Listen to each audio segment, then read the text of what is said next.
Assalamualaikum warahmatullahi wabarakatuh. Perkenalkan, kami dari kelompok 8 ingin menampilkan video replay tentang rheumatologi artritis atau disebut rematik. Perkenalkan, nama saya Eri Saputra. Saya Dea Putri. Saya Susilawati. Saya Rizky Yurhanti.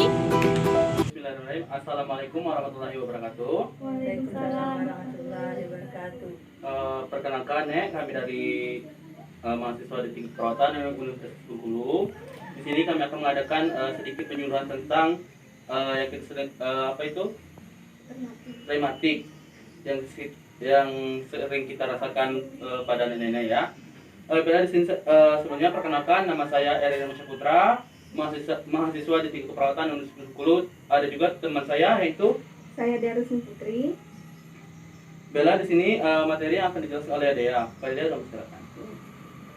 Sebelumnya, Nek, apa Nek sudah tahu apa itu rematik?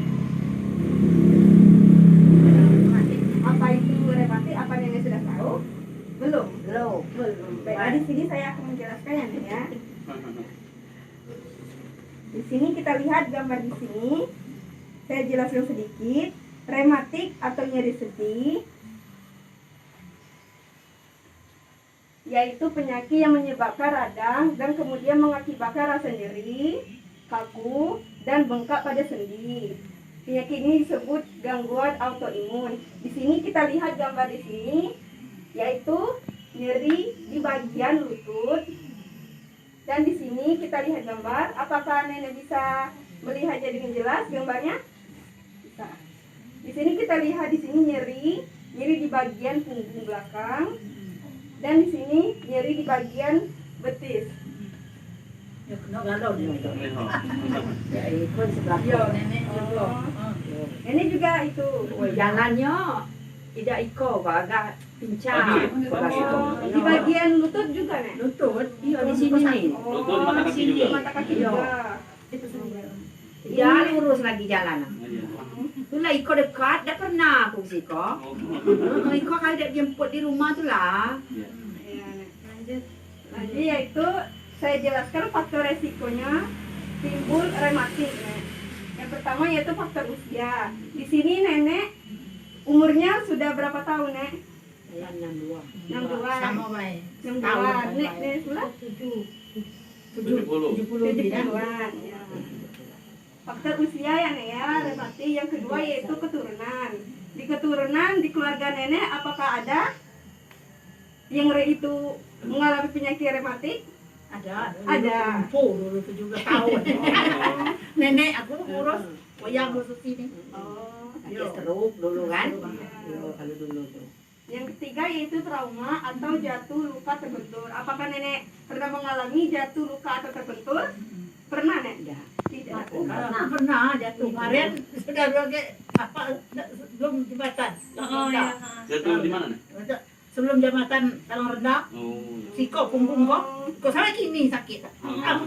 Diurut sudah, suntik sudah. Oh, itu salah satu dari faktor resikonya, Nek.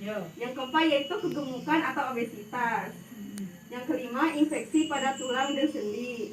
Ini kita lihat lagi gambar di sini. Apa kenapa, Nek? Nampak. Di sini nyeri di bagian lutut, nyeri di bagian pinggang seperti Nenek tadi kan, di bagian pinggang itu faktor trauma atau jatuh luka atau terbentur. Yang ketiga yaitu gambar ketiga yaitu obesitas atau kegemukan. Badanku berat. Tanda dan gejala dari rematik. Yang pertama yaitu nyeri sendi, kedua pembengkakan, ketiga rasa dan kemerahan pada sendi, keempat kaku sendi. Kita lihat di sini gambarnya. Di sini di bagian punggung nyeri. Apakah Nenek ada nyeri di bagian punggung? Ada. Ada, Nek. Di sebelah kanan. Kiri kanan. Oh, kanan. Itu salah satu tanda dan gejalanya. Yang kedua yaitu nyeri di bagian tumit, mata kaki tadi yang kata Nenek tadi kan? Iya. Yang ketiga yaitu nyeri di bagian selanjutnya yaitu di sini saya akan menjelaskan pencegahan penyakit rematik, yaitu pertama Nenek meminum air putih dalam sehari itu minimal 8 gelas. Ya. Yang kedua yaitu senam dan berolahraga atau lari. Jalan-jalan santai sih. Oh kerja senam Eko, jadi senam-senam itu tidak. Iya. Di sini ada juga pantangan ya nenek, pantangan penderita yang tidak boleh dimakan oleh penderita rematik. Yang pertama yang kita sering makan yang pakai getah-getah gitu, nggak boleh untuk orang rematik, seperti kangkung, kacang-kacangan gitu. Nah, ya, Jangan terlalu banyak dimakannya. Ya. kalau untuk daging-dagingan, daging merah nih, seperti daging sapi, kambing itu nggak boleh untuk yang kena rematik.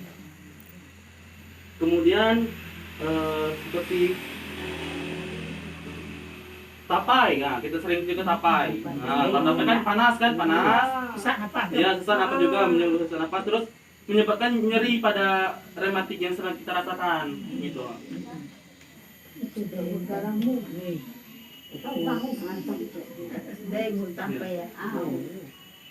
Adapun kita bisa dijelaskan ya, di sini ada obat tradisionalnya, sering kita obat-obat dari tumbuh-tumbuhan gitu kan, seperti kayak kunyit, kunyit juga jahe.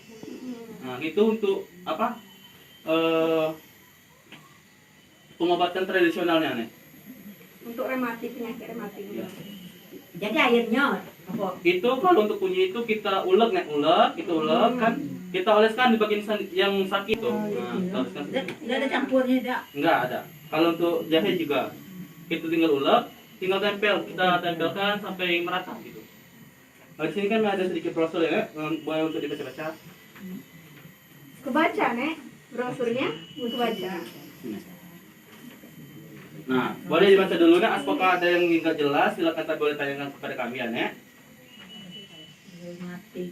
Ya. Apa itu rematik? Kalau ada yang bingung bisa ditanyakan sama kami, Nek. Kebaca kan, Nek? Iya. Cuma tahu nih. Masuk. Ada. Kegetean nggak mau, Nek. Cuma tahu dah. Baiklah, Nek, sebelumnya apakah dari itu materi yang saya dan Eri jelaskan tadi, apakah ada yang bisa ditanyakan? Ada yang nanya, Nek? Ada yang nanya? Ada. Apa, Nek? Ayo. Nanya dikit ya. Iya. Iya. Assalamualaikum warahmatullahi wabarakatuh. Waalaikumsalam warahmatullahi wabarakatuh. Untuk penyakit apakah rematik bisa menyebabkan kematian? Oh, iya.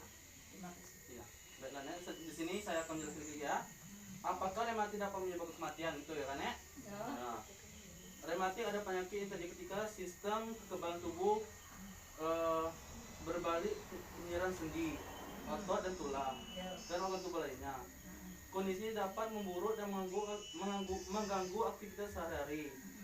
Sekitar 1/4 kasus yang kami dapatkan, kematian pada penderita rematik adalah akibat dari infeksi. Berarti rematik itu nggak menyebabkan kematian.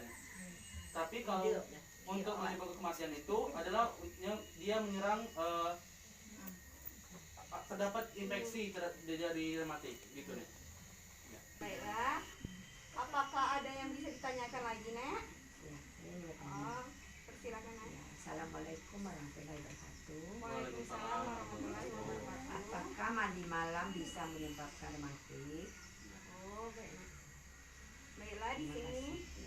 Baiklah di sini saya akan menjawab dari pertanyaan ini. Apakah mandi malam bisa menyebabkan rematik, Nek? Di sini saya akan menjelaskan yaitu adapun faktanya mandi pada malam hari menyebabkan rematik hanyalah mitos belaka, Nek. Enggak nyata nih, enggak akan menjadikan rematik kalau mandi malam. Berarti itu mitos, Nek. Bahwa mandi malam tidak masalah itu hanya mitos, tapi mandi malam bisa menyebabkan penyakit lain, Nek, yaitu paru-paru basah.